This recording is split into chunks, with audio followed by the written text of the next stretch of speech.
bien dans son job pour parler, alors sujet éminemment important dans ce contexte où l'IA percute nos organisations, des perspectives de carrière et de l'engagement des collaborateurs. On en parle avec vous, Hubert Côté. Bonjour Hubert. Bonjour Arnaud. Ravi de vous accueillir, directeur général France de Workday.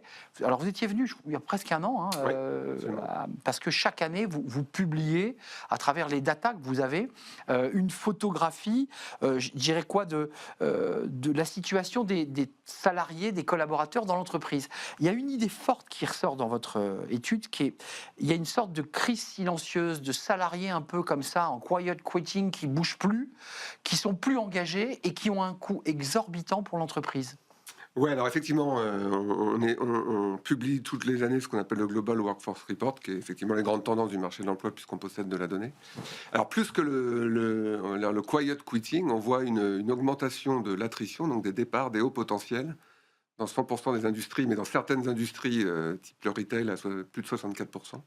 Donc on sent une tension aujourd'hui sur les hauts potentiels qui peuvent quitter l'entreprise, faute de promotion interne et d'une certaine forme de réduction de la mobilité interne. D'ailleurs, que le rapport met en avant moins 8% de mobilité interne dans l'entreprise, ce qui crée du coup un espèce de plafond en termes d'évolution de carrière. Évolution de carrière en interne au point mort, bloqué. Ouais. Donc ça désengage. Qui aboutit finalement à quoi? À la fuite des talents. Les entreprises ne savent pas retenir leurs talents, c'est ce que vous dites finalement. Alors notamment dans les hauts potentiels, mais oui, généralement, il y a un sujet de rétention des talents. Et quand on sait le coût d'acquisition des talents, c'est un sujet qui devient absolument une priorité pour les entreprises. On voit la photographie de ce que vous nous décrivez, on voit finalement des salariés qui quittent, des hauts potentiels, des talents qui vont partir. Quelles sont les solutions que vous pouvez peut-être comme ça dessiner en ombre chinoise? Qu'est-ce qu'on doit faire? Les réengager, les accompagner, les faire progresser? C'est quoi les grands sujets qui pourraient les faire rester? Alors il y a plusieurs solutions. Nous, la conviction, c'est qu'il faut fluidifier un petit peu le monde du travail, et notamment ce que nous, on appelle une bascule vers une meilleure gestion des compétences, alors ce qu'on appelle les skill-based organizations, c'est-à-dire les entreprises qui mettent la compétence au cœur de la politique d'emploi. Alors, pour attirer les talents, c'est-à-dire définir quelque part les compétences de demain pour attirer des nouveaux profils un petit peu moins orientés sur des descriptions de postes comme on le faisait comme avant, mais quels sont mes besoins de demain et donc quelles sont les compétences clés dont je vais avoir besoin. Quoi, en fait, alors, on réhumanise, on repersonnalise aussi un petit peu la compétence. On individualise presque. Absolument.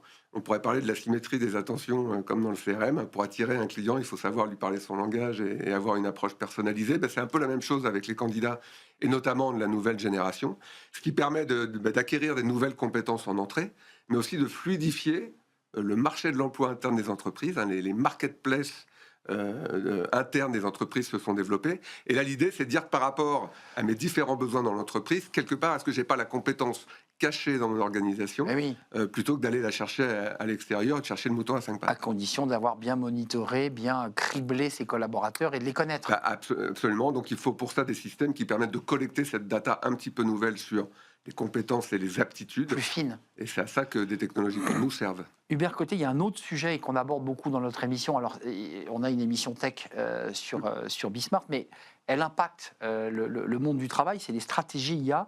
Et vous dites dans votre étude qu'elles sont majoritairement à 44% jugées négativement par les collaborateurs. Ça veut dire qu'il y a encore beaucoup de chemin à faire. Pourquoi évangéliser, rassurer, former. Alors, ce que dit, il y a une étude à Davos qui a montré que si l'IA, et notamment l'IA agentique, apporte des gains de productivité, il y a une perte de 40% de ces gains de productivité liés au fait que les utilisateurs retraitent l'information de l'IA. Donc ils abîment l'IA pure, quoi. Alors ils ne l'abîment pas à 100%, parce que c'est que 40% des gains de productivité, mais ça veut dire qu'il y a encore des gisements de valeur à aller chercher, qui passent par quoi? Alors déjà, il n'y a pas de déploiement de technologie à l'échelle sans adoption. Donc ce qu'il faut, c'est que la technologie soit adoptée par les utilisateurs finaux. Vous dites une transparence et une communication transparente sur ce sujet. En fait, oui, il faut à la fois une stratégie claire des entreprises sur pourquoi je déploie de l'IA, quel type d'IA je déploie, pour quel bénéfice de tous, et puis accompagner, alors notamment les managers, puisque c'est vraiment la courroie de transmission de la stratégie de l'entreprise déclinée sur le terrain. Donc on voit dans le report que d'ailleurs les directions générales commencent à déporter les économies liées au gain de productivité de l'IA dans la formation notamment au job de demain, mais aussi à l'usage de l'IA, pour que ces gains de productivité soient encore plus forts dans l'avenir. Donc ça veut dire, un peu comme le sujet que vous traitez de manière globale pour la rétention des talents, sur ce sujet spécifique, c'est la même chose. Il faut engager, il faut être clair dans sa stratégie et il faut embarquer et ne rien cacher. Il faut embarquer, ne rien cacher, accompagner le changement. Toute technologie de rupture, toute mutation de rupture Et dans celle-ci en l'organisation particulier. entreprise requiert un accompagnement du changement. Donc, si on veut que l'IA se déploie et quelque part produise sa pleine puissance, ben, il faut accompagner les utilisateurs de l'IA à la comprendre, à l'accueillir, et puis à comprendre que ça augmentera leur capacité plus que ça n'impactera leur futur. Sujet passionnant qu'on traite beaucoup. Merci Hubert Côté d'être venu nous rendre visite. Merci à vous. Directeur général France de Workday, à lire la fuite, c'est le titre exact, hein, la fuite des talents, réinvestir dans le développement des collaborateurs pour libérer la valeur de l'IA.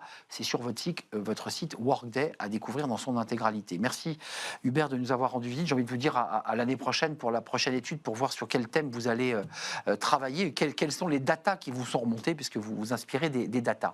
On tourne une page et on s'intéresse à ces jeunes talents, on parle des talents qui veulent devenir entrepreneurs. C'est parfois d'ailleurs la manière de créer leur emploi, je pense à ces jeunes issus des quartiers prioritaires de la ville qui deviennent entrepreneurs. Comment faire?